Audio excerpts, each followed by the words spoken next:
isang karumaldumal na krimen ang naganap. Ang bangkay ng 23 anyos na si Lea Fontanilla ang natagpuang nakasilid sa loob ng isang maleta na iniwan sa tabing ilog sa bayan ng Tarlac noong 17 ng Marso ngayong taon.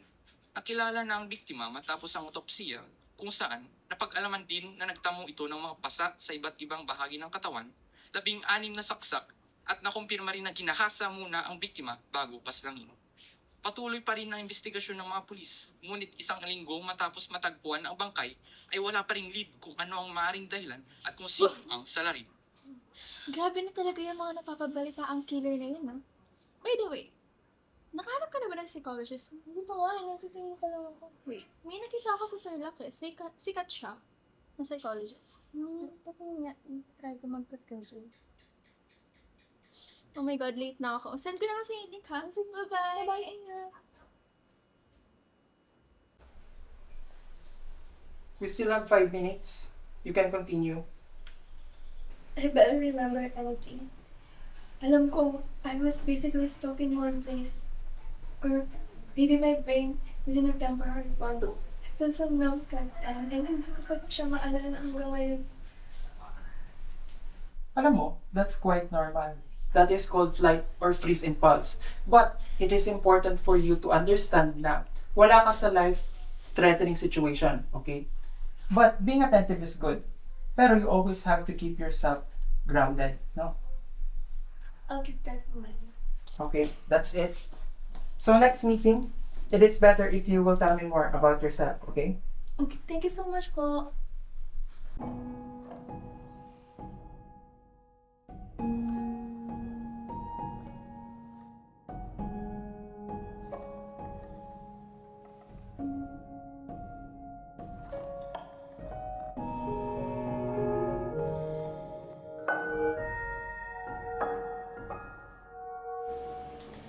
Okay, this might sound odd, pero can I invite you to my house? Nothing fancy. Maybe a conversation over some snacks. Alam mo yun, outside your usual therapy sessions para makilala pa natin yung isa't isa. Ano po kasi eh? Yeah. Okay lang. Okay lang kapag ayaw mo. You're not obliged to say yes, no? Pero I just thought na after all we've shared together, it would be nice kasi ganun din yung ginawa ko sa previous patients ko. But no pressure. Okay po. That would be nice po.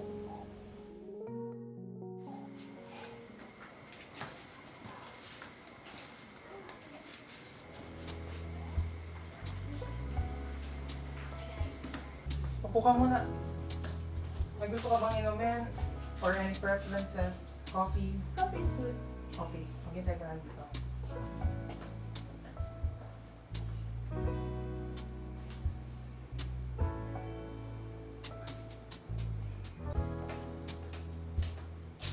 May coffee mo. Thank you so much. So, tatawa-tawa na lang tayo dito. Yeah. Anong gagawin? Pagbukuhan mo ang si Mia Christovich. Diba? Yeah.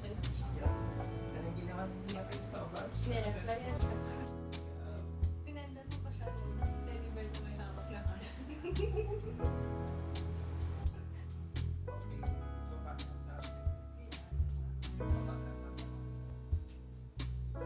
So, yung intentions ko sa'yo, clear naman siguro sa'yo, di ba? May nanliligaw ba sa'yo? You know, I'm mentally and emotionally not okay for anything right now, diba? You're my therapist after all. Pwede naman natin i-try.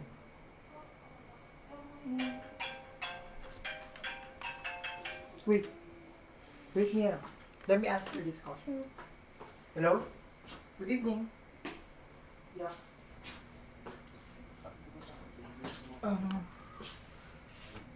Nat, tinatawag kasi ako dun sa clinic. Is it okay for you to wait here? Saglit lang ako, promise. Babalik din ako. Okay, sure, no problem. Yes. I would really appreciate it if nandito ka pa kapag bumalik ako. Okay?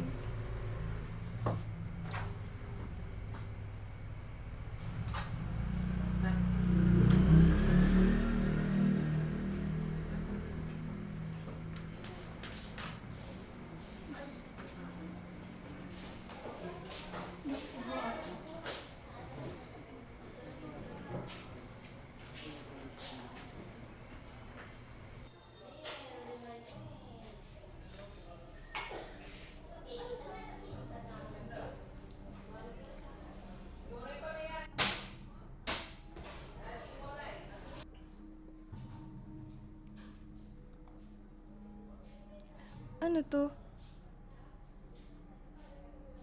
Ex-girlfriends?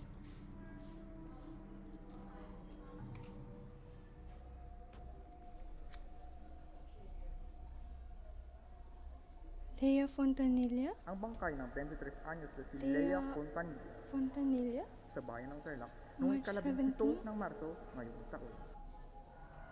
Shit!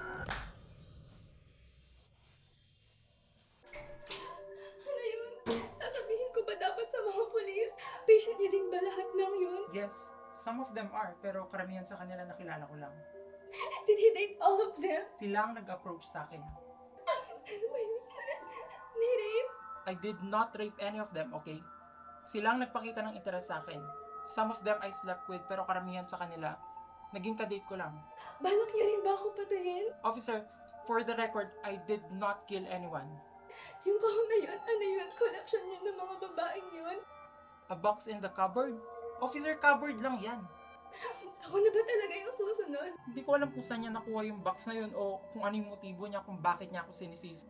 Inaya ko siya dun sa bahay ko. I invited her to my house and then I left because of an emergency. Tapos, sinabi ko sa kanya na hintayin niya ako and she said yes. Pero pagkabalik ko, there's no traces of her including that box you're talking about. Yung kahon, on top of raping and killing them, why would he? Officer, hinalugkog niyo na yung bahay ko, di ba? Wala naman kayong nakitang putang inang box na yan na sinasabi niyo. Ganun ba talaga yung therapist ko? Okay. I know I'm not supposed to say this because of doctor-patient confidentiality, pero baka imahinasyon niya lang naman yan. She is a patient. She's mentally ill. Kung pinatay niya lahat ng yun, ako na ba talaga yung susunod? Officer, psychologist ako. May trabaho ako. I have a job.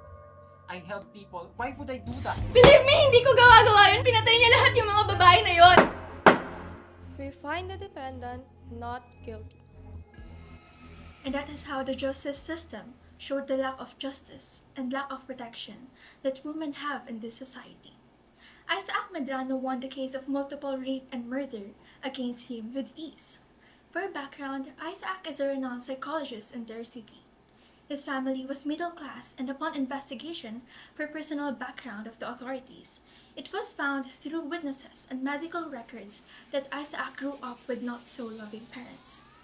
His father would abuse him senseless as early as the age of 6 years old. Magbubukas ka ng plato, di mo ba magawa ng tama? Ilang plato baso na ba nabasag mo, ha? Walang kwenta, alam ba? Anong silbi mo sa bagay na to? Kapag ginagamit ka lang ba ng nanay mo? And his mother would sexually assault him at the age of 8 years old. Despite their abuse and despite Isaac slowly becoming more conscious of the abuse that he was subjected to, he stayed under their care. They sent him to school until he graduated. He moved out even before he got his doctorate degree and became one of the best psychologists in their city. He might have used his knowledge to manipulate his victims so he can take advantage of them, rape them, and kill them once he's done. He was in his mid-30s when he met his last victim, Natalia Candelaria. She is a patient in Isaac's clinic, and although she had an average family and quite a normal childhood, she also had a fair share of trauma, and that is why she consulted with Isaac. According to the reports from the authorities and the testimony of Natalia herself, Isaac owned a box full of possessions of his victims, and it was later established that he collected such items as trophies for a sense of accomplishment. Reports also said that he chooses his victims according to the interest that they showed him. Once he believed that someone likes him, they are subjected to his monstrosity. But this pattern was ended by Natalia, because the not guilty verdict of the court led him to his own death. Dito ko ba para humingi ng tawad?